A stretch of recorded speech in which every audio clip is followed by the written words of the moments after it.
ജനിച്ച നാൾ മുതൽ സംസാരിക്കാൻ കഴിയാതിരുന്ന 26-കാരനായ യുവാവ് മക്കയിലെത്തി ഉംറ നിർവഹിക്കുന്നതിനിടെ കഅബയുടെ സമീപത്ത് വെച്ച് ആദ്യമായി സംസാരിച്ചു. യാ അല്ലാ എന്ന് വിളിച്ച് ബദറാൻ എന്ന ജോർദാനിയൻ ഉംറ തീർത്ഥാടകനാണ് മക്കയിൽ വെച്ച് അത്ഭുതകരമായി സംസാരിച്ചു തുടങ്ങിയത്.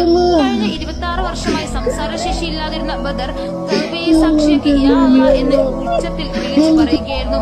കൂടെയുണ്ടായിരുന്ന ബന്ധുക്കൾ പകർത്തിയ വീഡിയോയിൽ ഈ വികാരനിർഭരമായ നിമിഷം വ്യക്തമാണ്. തന്റെ ജീവിതത്തിലെ ആദ്യ വാക്കുകൾ വിശുദ്ധ മണ്ണിൽ വെച്ച് പുറത്തു വന്നതിന്റെ സന്തോഷത്തിലാണ് ബദറും കുടുംബവും. ദൈവമേ, നിന്റെ കാരുണ്യത്തിന് നന്ദി എന്ന് ബദർ പിന്നീട് ബുദ്ധിമുട്ടില്ലാതെ ലഘുവായി സംസാരിക്കുന്നതും വീഡിയോയിലുണ്ട്. ജോർദാനിലെ പ്രശസ്തമായ ഫൈസലി ക്ലബിന്റെ കടുത്ത ആരാധകൻ കൂടിയാണ് ബദറാൻ. ക്ലബിന്റെ ഔദ്യോഗിക സോഷ്യൽ മീഡിയ പേജിലൂടെ ബദറിന്റെ വീഡിയോ പങ്കുവച്ചതോടെ വാർത്ത ലോക ശ്രദ്ധ നേടി. തനിക്ക് സംഭവിച്ചത് എന്താണെന്ന് വിവരിക്കാൻ വാക്കുകളിലെന്നും എല്ലാം ദൈവത്തിന്റെ കാരുണ്യമാണെന്നും ബദർ പ്രതികരിച്ചു.